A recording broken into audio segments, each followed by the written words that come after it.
I'm Fatima. I'm from Richmond, BC. I'm your health and beauty social media queen. Hi guys, I'm Chef Fred. I live in North Vancouver, BC, and I'm a health enthusiast. Hi everyone, my name is John and I'm in Vancouver and I'm a work from home dad to 2 great kids and married to a wonderful wife. Hi, my name is Cyrene. I live in Vancouver and my passion is health and beauty. Hello everyone. Thanks for joining us for episode 2 of The Healthy Home. Again, if you would like to win this bestseller, you can go to our page, like the page, which is the Healthy Way Vibes. We'll put it in the comments below. And also you would have to like our page, share it, tag it, and make sure you're commenting on all these videos. By the end of the series, we will draw 4 of these books. So you may be one of lucky 4 winners of this amazing book, The Healthy Home, and it is the bestseller. It is also the bestseller, the top New York bestseller, and you can't get it on Amazon. So you definitely want to get your hands on this copy free. Anyways, so as the conversation continues, we are now going into our bathroom. You know, that's another place that we spend a lot of time is in the bathroom. Now, what's scary about the bathroom is we have a lot of, in order to make sure it stays clean, we have a lot of cleaning products. For us women, we have our skincare, we all have our oral care to worry about. We all have, also for women, we have our makeup. And then for guys, as well as for women, we have our cleaning routine, which a lot of times we don't think of. And then if you're wearing hairspray, if you're using gel, if you're using deodorants, a lot of times we don't think of what's actually inside of it. So, are you guys ready to discover what is sitting on your body? Definitely. Yes. Let's go. So, for the first one, let's get personal. Let's get really, really personal. So, how many of you guys actually are wearing antiperspirant? I did. And the reason why I would wear antiperspirant is because I sweat a lot. But I sweat a lot because of the fabrics that I'm wearing. So now, why is antiperspirant a really bad thing to be using? It plugs your pores. It plugs your pores, and there's also aluminum in there, which is a very heavy toxic metal. So the more you're putting that into your system, well, like John said, it's plugging your pores, and it's not allowing your skin to really breathe. So yes, you do have times that, you know, you want to make sure you're not sweating, like, because I do sweat quite profusely. And so, I mean, I also use my deodorant, but I don't want to be using it on a regular basis. So I could be using it, you know, as soon as I come home, wash it off. As soon as the weekends come along, you can wash it. You don't need to put it on, and don't put it on at night. You don't need it at night. Again, when we go back to what Fred was saying, this also applies to your products. You want to let your skin breathe. Yeah, and that's the hard part because we all want to, you know, feel confident, right? Because, you know, sweating, showing stains and stuff like that is not confident inspiring. But antiperspirant is actually making your body stop doing something it's naturally supposed to do, which is to keep us cool. And so that's important.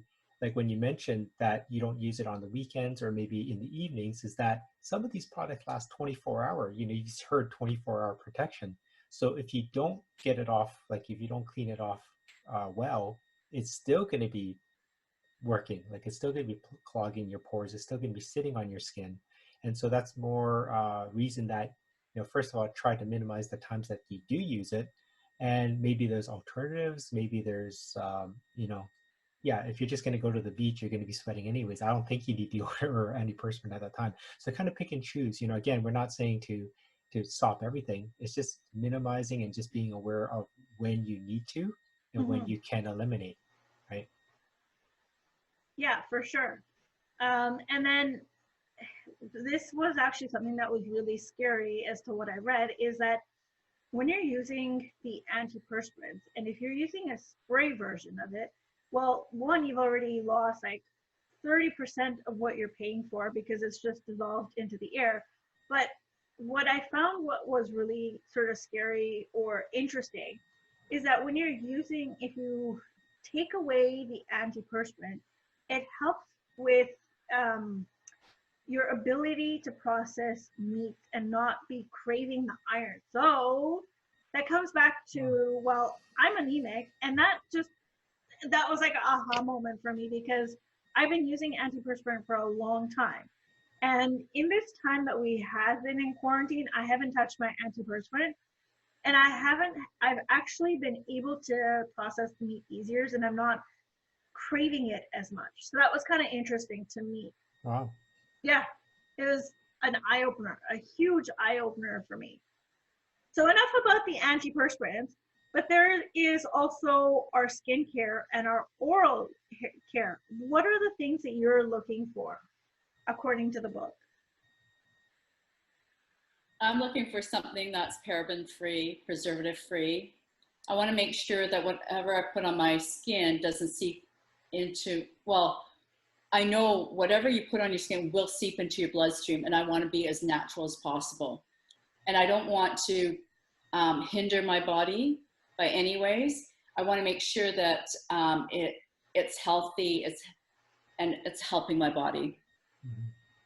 So I like to experiment. I Google online to see what my options are. And that goes for cosmetics as well. And for me also, one step further is I want to make sure there's no gluten in it. Mm. Okay, excellent. How about yourself, John? Well, it's kind of like going through the book is that, you know, some people put on anywhere from 6 to 15 products on their body before they even walk out of the house, right? And because we're staying home a little bit more for over the past few weeks, we've reduced that. So some of us have actually probably felt refreshed because we're not basically coating ourselves with all these products. And again, something out of the book, they said there's over 10,000 ingredients that can make up into making all these cosmetics and skincare products and personal care products that we use every day. So how much of that is kind of coming into what Cyrene is saying is being absorbed through our pores and into our skin? And so, if we're just eliminating one or two, maybe even three, we could be reducing 20-30% of our exposure day in and day out. And when this continues over 10, 15, 20 years, these things can come back and bite us. So if we can kind of just again, just picking your battles and just eliminating one and maybe replacing it with something else, right? Something with a healthier makeup of how they make it, and maybe eliminating an ingredient here or two. That it makes all the difference. Yeah, for sure. Like perfectly said. And in the book they were saying that a lot of times that you want to go with unscented because like John said, you can easily use up to 10 to 15 products just before you leave the house, right? And so if you cut down on the unscented, so just imagine if they're having to put a scent in there, how much chemical are they actually having to use to make that scent, right? So the products that we would be using on a daily, well, it's like you've got your toothbrush, let's just start from like showering all the way to getting ready. So you've got like your shampoo, your conditioner for us women, and then for men it's probably just the shampoo, your body soap, and then maybe your skincare, like your cleanser, your aftershave, your shaving cream, your like your skincare routine, plus your perfume, your deodorant, antiperspirant, plus I can't even count now. Like Cosmetics, your makeup. makeup, your hairspray, your hair gel. Now That's already over 10. you're already over 10. I lost count of all of this. So imagine all these scents are fighting, and then our own body has a certain scent. So now it's like just overwhelming. So if Well, you can even reduce, say, a few of them with the scent, well, you've taken a small step. In 365 days, you've made a huge difference. like we've all been in an elevator where someone comes in and they've got so much cologne and so much perfume on, and you just feel nauseous. And Yeah. so imagine, this is someone who's okay with it. Imagine someone that's got sensitivity to that, and I know that in my office before, they started putting up signs in the bathroom saying, please refrain from I guess, I don't know how you call it, but just cologne and perfume, because there are people that are very, very sensitive to that, and they can't breathe this in constantly. So, we've had to come to that, having And the people that puts it on, they can't smell it anymore. no, they're No. immune to it. So they just put it on. They keep getting more. Because they're immune to it. Yeah. And the worst are actually smokers. You probably could agree to that, Fred, because it's like you go out for a smoke. Well, now you've got this scent of smoke on, and now you want to cover yourself, and it's just like, oh my Lord, please, like, get away from me. You already have that, Smoke so lingers. Even though the smoker doesn't smell it, it lingers. It lingers forever and ever. And like, I'm one of those people that actually get, migraines from, scents and everything. So I was working at one of the offices, and there was a lady who had come in, and she was there for a meeting, and it was right beside my desk, because I was like I was the receptionist there, and oh my Lord, I couldn't wait for her to get out of there fast enough. And then I had to go into the room to to put all the chairs properly and everything. I was just done. I ended up missing 24 hours, 48 hours of mine, because I ended up with a migraine. Wow. Like, Well, a really bad migraine. Well, remember, we're just talking about products that we put on ourselves. Like, imagine the bathroom, like you mentioned earlier. We need to disinfect and clean it regularly, Yeah. right? And so all these chemicals and cleaners and scrubs and mildew removers, they need to have chemicals in there to do their job, right? And so yes, they are keeping our bathrooms clean, and they are helping our environment to stay sterile. Clean. They don't have to. I mean, sometimes so what I do is I clean the bathroom, and I have to leave the fan on, like the ceiling fan on, for hours, because my kids get sensitive going in, and they don't want to have the place smell like lime. Like, yeah, it is lime and lemons, but it's just too overpowering. Like, it's just so strong. So I have to close the door and leave the fan going for a couple hours. And that, imagine you do that once or twice a week. That is, and sometimes you have to go in, right? You have to go in and use the bathroom while this is going on. And I'm the one cleaning, right? So imagine what I'm exposed to as well. But there are a lot of safer cleaning products. Like, bleach is something that I stay away from. Like, I won't touch bleach anywhere. Like, it's such a strong smell. But there are cleaning agents that are cleaner, safer, without any of the chemicals that have been in there. And also, like, if you're going to use lime, you can use an actual lime to do some cleaning with vinegar and baking soda. So that actually gets it really clean as well. So we have been switching. Like, we have started buying, again, we're replacing what we can. And also, that's the hard part, because we want something that's chemical free that can also do the job. Yeah. Right. And that's where the struggle is for a lot of people, is bleach kills everything, and we know it works, but the side effects is detrimental. So if we get something that's green, yeah, it may be safer, but does it still do the job?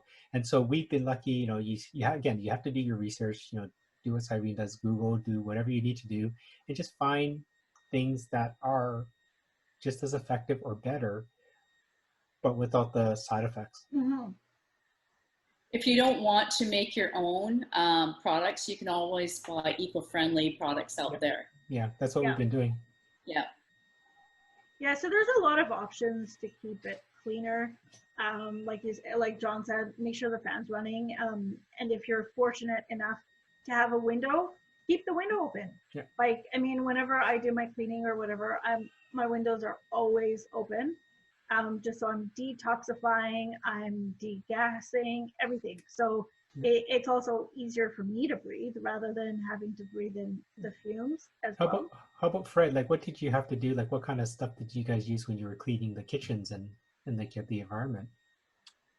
we'll use quad sanitizer, which is pretty harmless, but it kills the bacteria in kitchens. And in the bathroom, I probably we use like chemicals, but we kind of leave the window open, get the smell out. Mhm. And yeah, when it comes to products, you know, like a lot of the companies are that creates product, they put the chemicals in there and they say, well, it's safe at a certain level. But what people forget is that product might be safe, but you're putting, like you guys said, like 6 to 9, 10 products on your skin. And then that level that was safe in one product, it's safe in the other one, but you're putting twice. So now you've got twice the safe amount, or 3 times or 4 times the safe amount. And it goes into your skin that absorbs pretty much everything. What? You guys aren't wearing gloves? You're supposed to be wearing gloves. Well, even that, you're breathing it in. Cleaning. What do you mean wearing gloves? Wearing your gloves when you're actually cleaning the toilets or wiping your sink, or you're spraying the mirrors.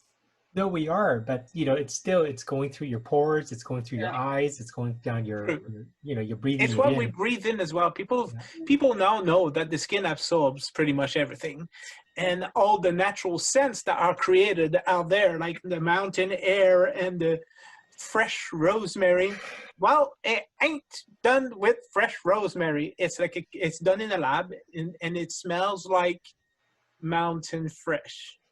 But as the book says so well, and I like that, the best smell is no smell at all. Yep. Yes, I agree. And you walk in people's home and it smells like spring in the middle of fall, right, or winter. And you know that you're breathing in all these chemicals that are creating those smells. Mhm. I have a friend who has an air freshener in practically each socket. So you come in and you go, and you're overwhelmed with these scents, which give you like a migraine, not to mention you can't breathe properly. We are like, we're here, like, okay, thanks for the visit, we gotta go now. Well, That's your breathing pattern. Like, I didn't know that affects my lungs. well, It how does. many of us have jumped into a car, like a taxi, and they have those little air fresheners in the vents, Oh God. and it smells like lemons or like the pine or even like strawberries. Yeah. Strawberries. But the thing is that you're encased in this little bubble because you're literally encased in this little greenhouse, right? The car for 15 minutes, 30 minutes on the ride. But imagine that now it's going into the fabric and it's going into the headliner. So every time you're going in there, it's almost like cigarette smoke. It gets everywhere, right? Yeah. And then so when that thing ends, you're plugging in another one and another one. So that cycle never ends. And I've been in cars where I jump in and I can't sit in here. It's lemons, but it's just so powerful. It's very powerful. Yeah.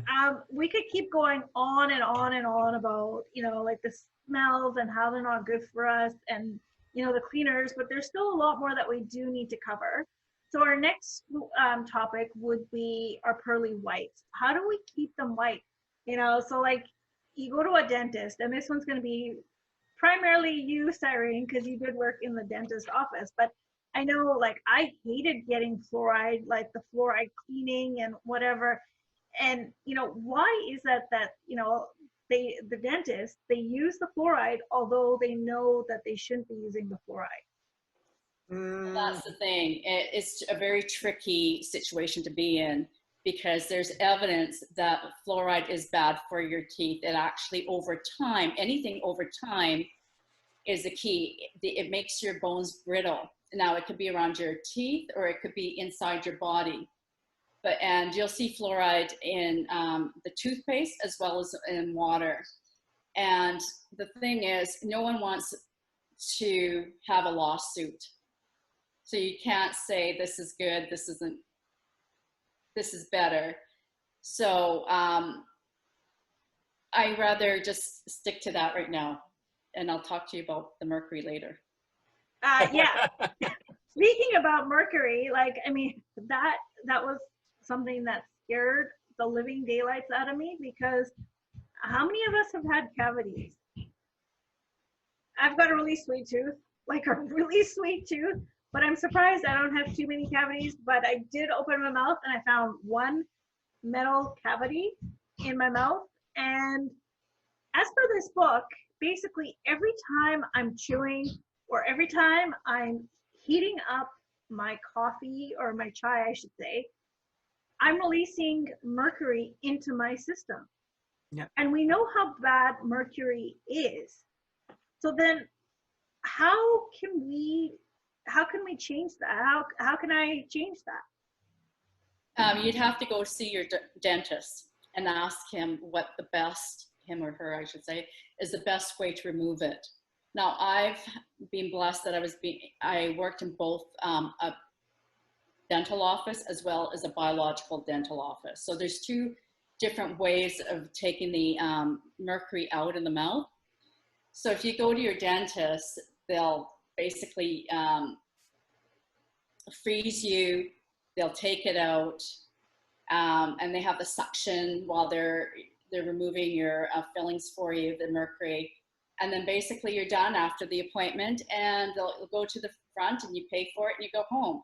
But what I noticed was a lot of the people who had mercury fillings taken out had inflammation of some sort or an infection. Okay, so that was the difference that I noticed. So in a biological dental office, we do things a little bit different because we look at the teeth compared to your overall health. So it's not just your teeth, we look at your body. So after filling out the questionnaires, what you're allergic to and what you're not, we also go through a system. So the protocol is we see what's compatible to your body. So we have a machine. When I was working, they had a machine called Vega testing. So they would see whether or not that material would be compatible to your body. Okay, so step number one.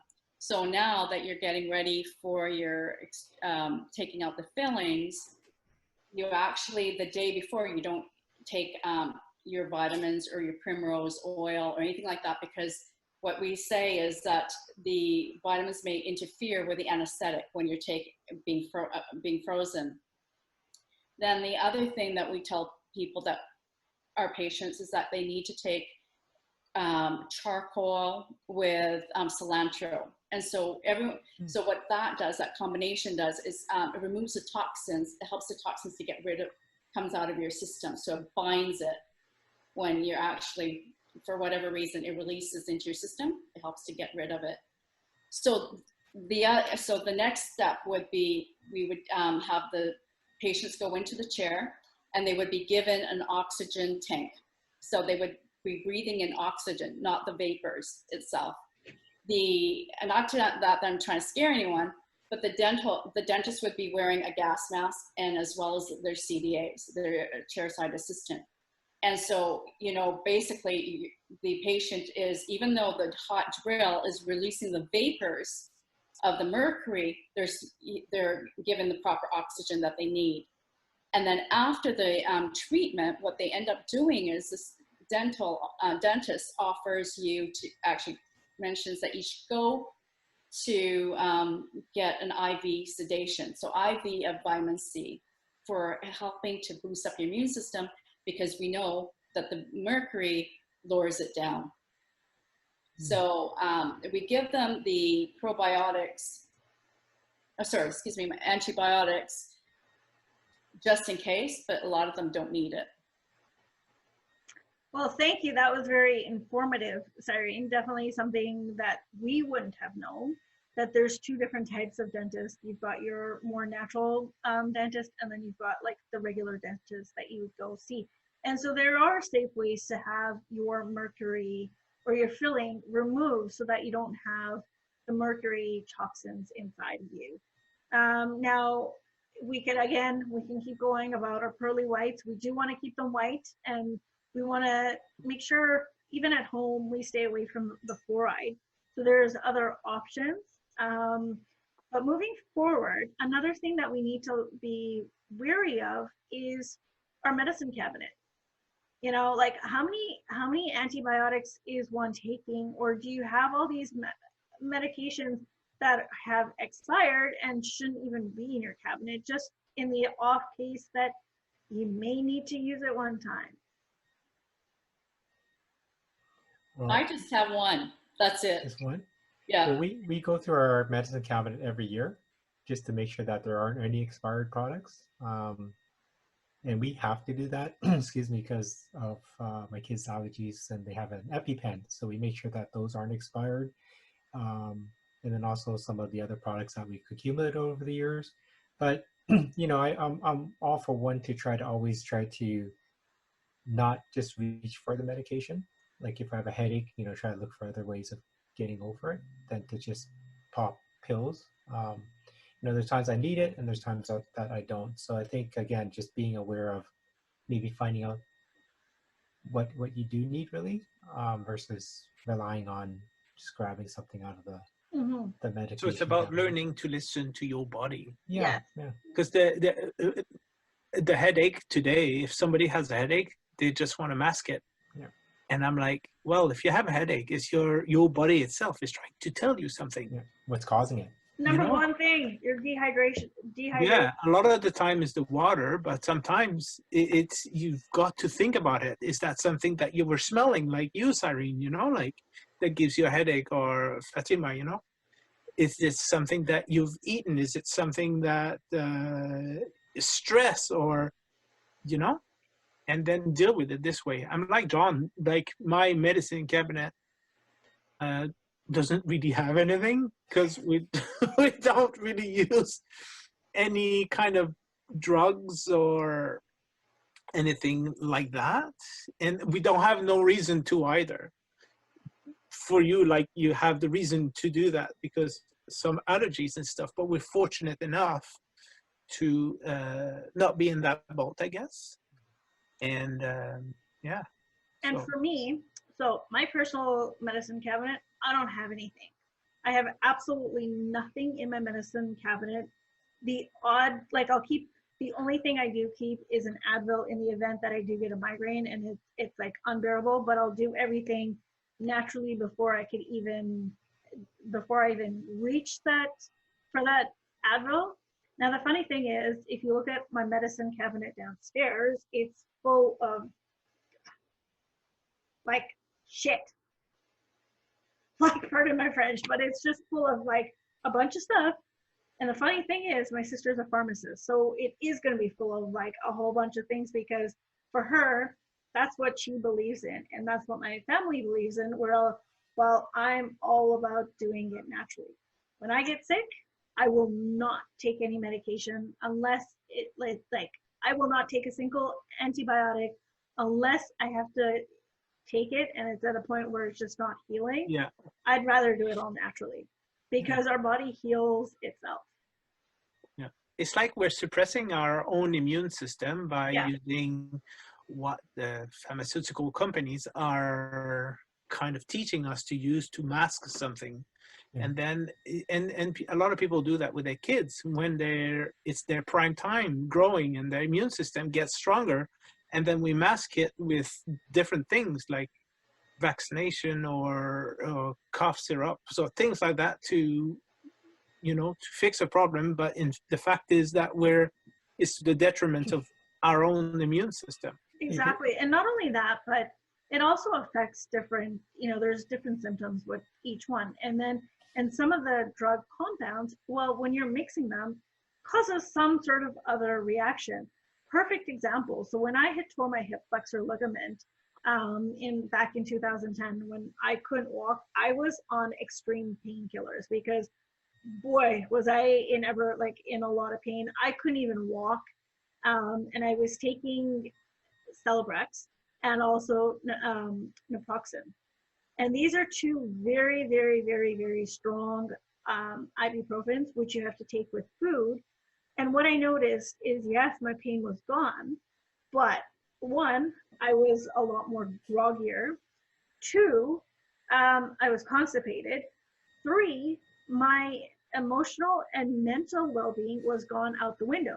So basically, I've always been someone who's very patient, and I'm sure you guys can tell that I'm pretty patient and I'm easy-go-lucky for the most part, but this was crazy. Like a pin would drop and I would lose it through the roof. So I started noticing all these shifts, and I'm like, this is not me. Like, this is not someone who, who is. And so I was just like, I'm not gonna take these. I'm not gonna do anything. I'm gonna deal with the pain in other ways. And so I slowly got myself off of them. And these two are actually very addictive. They, like, you have to get a prescription for it, and you can't get a refill just like that. You have to get, so imagine I was on it for about 3 months, and I'm noticing all these changes. So I had to I got myself off of it because I didn't want to be addicted. I didn't like who I was becoming. And so now if you're taking multiple, then your kidney goes, then your heart goes, and your skin goes, and what's next? You're a bucket of, Hurt. yeah. It is. But admittedly, I have a friend of mine who's has high blood pressure, high cholesterol, diabetes, and he's taking a lot of medication. And he knows the side effects are bad, and he decided to stop everything. And I'm like, what? He's like, I'm free from all medication. And to him, it was like a liberation. Yeah. And I said, so what did your doctor say? He said, I've never told my doctor. And I'm like, oh my God, like I would never recommend someone to drop all medication. But I said, you should just go to your doctor and say, look, I'm taking too much. So what can we do to reduce it? And admittedly, it comes with what food you're eating, what are you exposed to, and then everything will decrease. And in the meantime, the doctor will decrease your medication little by little, but not Cold turkey like you. Yeah. Well, cold turkey, I do that, but probably not for medication. Because if the doctor gives it to you, it's for a reason. Yeah. And then the ball is in your court to decide if you want to do the research, if you can get better another way. Because doctors will give you the chemicals to fix the problem, but there's other ways. But people are going to see their medical professional because they want a quick fix, right? They have an issue, they have a pain, they have an illness, and they're asking for that quick fix, and the doctor's going to give that to them because that's their role. Without having is to help change you. anything else. Yeah, and they don't look at what the root cause is. So I think if you have these constant headaches, you have constant pain, you have constant, it keeps coming back. I mean, that should be a signal for you to kind of look back and say, what's causing it? Because and that's the hard part is people are always in the cycle that it's normal every spring to get allergies and they have to go and take the medication, or every winter they're going to get back pain or whatever it may be. So they're already, it's part of their life, and to break that cycle is where hopefully people can kind of make that little shift, is to, hey, wait a minute, I've been getting this every year for the last 10 years. Maybe there's something going on, and just kind of see something. Yeah.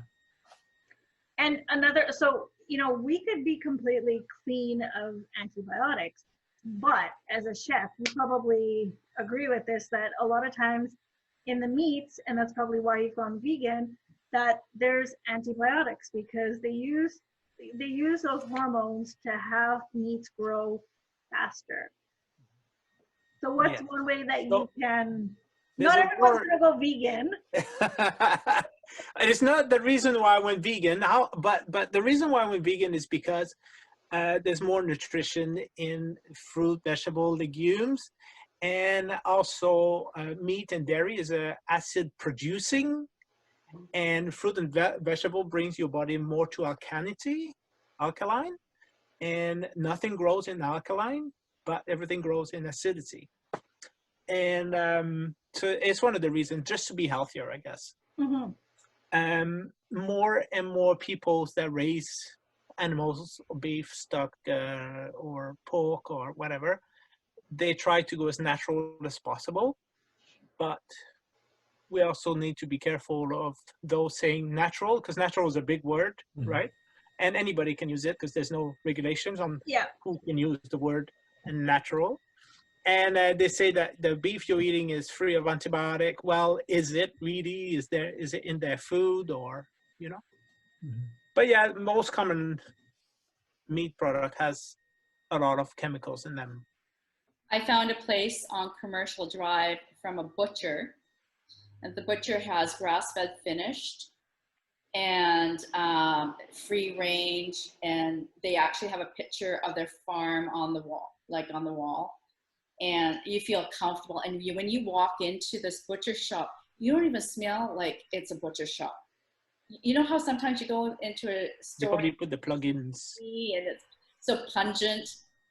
This one doesn't. You walk in there like, whoa, I believe it's, free from antibiotics and hormones. And But you also, just to add to it, you also have to be careful of what they're showing you, because they're showing you what the customer wants to see.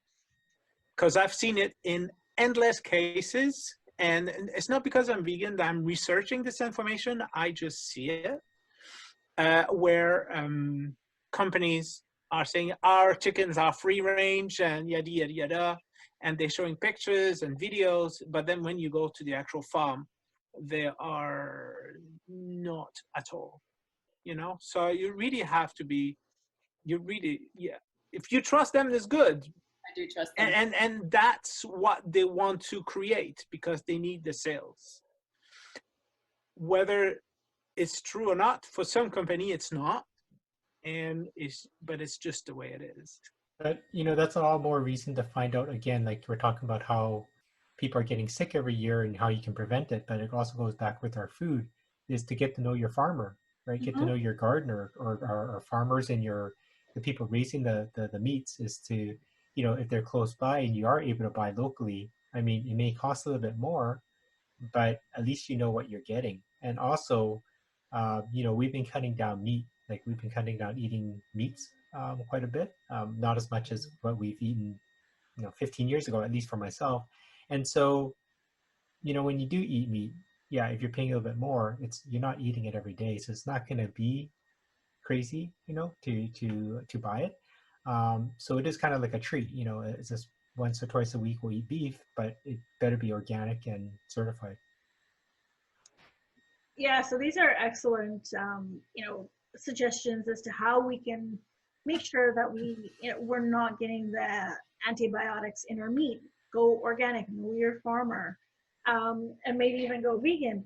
But now, what about antibacterial products? I mean, it's a hot topic right now. It's a very hot topic. Are you better off washing your hands with soap and water, or antibacterial like a hand sanitizer? It's a really hot topic right now. Yes. And I, to be honest, I just wash my hands, and I've always have. And I'm not the kind of guy that's gonna go and put some alcohol and rub it and make sure.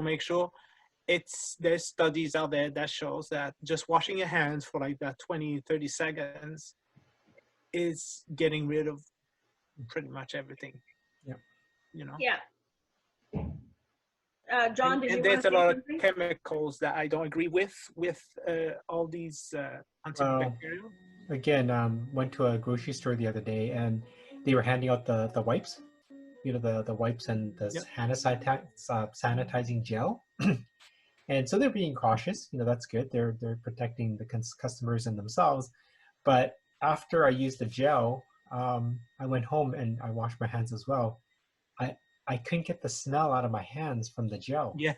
Like it smelled like flowers, like potpourri. And it was, I didn't like it, but I could not get it off of me. So, I would have rather just them give me a sink soap, right? Yeah. And then I come home and I wash my hands, and like last night or the whole night, I still couldn't get the smell out of my pores in my hand. So imagine, again, we go back, how much of it is going into our body, like into our skin, right? Deeper. Yeah, so that's right. Like, I mean, usually the best rule of thumb is wash your hands with water and soap for 20 to 30 seconds.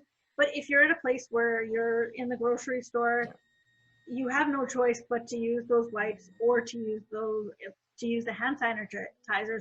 But that shouldn't be your be all and all. Make sure even after you're washing your hands, because guess what? There's alcohol. So you don't want to have your hands burning on you, right? And alcohol dries out your skin, so you're gonna have dried skin and cracked cracked hands. That's right. So you'd have to use a lot of moisturizer, again, unscented. So then that way you're not smelling that scent of potpourri. Wear Well, gloves. at our gym, we basically have, when we come through the door, we're handed a hand sanitizer wipe. So we have to use it before we actually start working out in the gym. And the last thing we do is use a hand sanitizer soap before we leave. But my hands are itchy. I'm reacting to the stuff on it, you know, and I can't wait to get home to wash my hands. Yep. And plus, you know, when you're using all these hand sanitizers, maybe several times a day, you know, we do have to have good bacteria. You know, there are good bacteria that is on our body. And so when we're using a lot of these wipes and gels and sprays and so forth, they may actually be taking away some of these good guys that we need. So, you know, washing our hands with soap and water, yeah, it does take away most of what we're afraid of, but it doesn't take away some of the good stuff where you dip your hands in alcohol a day, you can have 0 germs, but that lets down our guard as well. So it's kind of like this cycle that like how much and you know where and when. Yeah, it's just having that happy medium and doing your research before anything. So in the book, it's also talking about like vaccines. Like, you know, some people do get the vaccines and some people don't. So we're not going to really go into detail. But again, vaccine is another big topic. And the book discusses in depth as to why you should not be getting the vaccine, because you're adding the chemicals that shouldn't be into your body. That's the simpler reason. But in order to actually dig deeper, you're going to want to read the book, and that way you can find out more about what is in the vaccine and why you don't really want to be taking a vaccine. And on that note, that brings us to an end for this topic. So if you haven't already, like our Facebook page, The Healthy Way Vibes. Also, make sure you're commenting on all of our posts, comment below. And if you have any questions, please put them in any of our comments, any of our videos. We will be checking them. And another way, you also have to tag 3 of your friends and share the post onto your page. So if you have any questions or anything, please put them in the comments below. And hopefully you're one of the 4 lucky winners that will win one of these amazing books. Like it's just, as you can see, I've got notes everywhere. I'm sure all 3 of you have your notes everywhere and on paper and everything. So you're gonna want to get your hands on this copy because there's nothing on Amazon, and it is a bestseller. So that brings us to an end for today. Hope you had a wonderful time, and we will see you the next time. Bye for now. Bye, guys.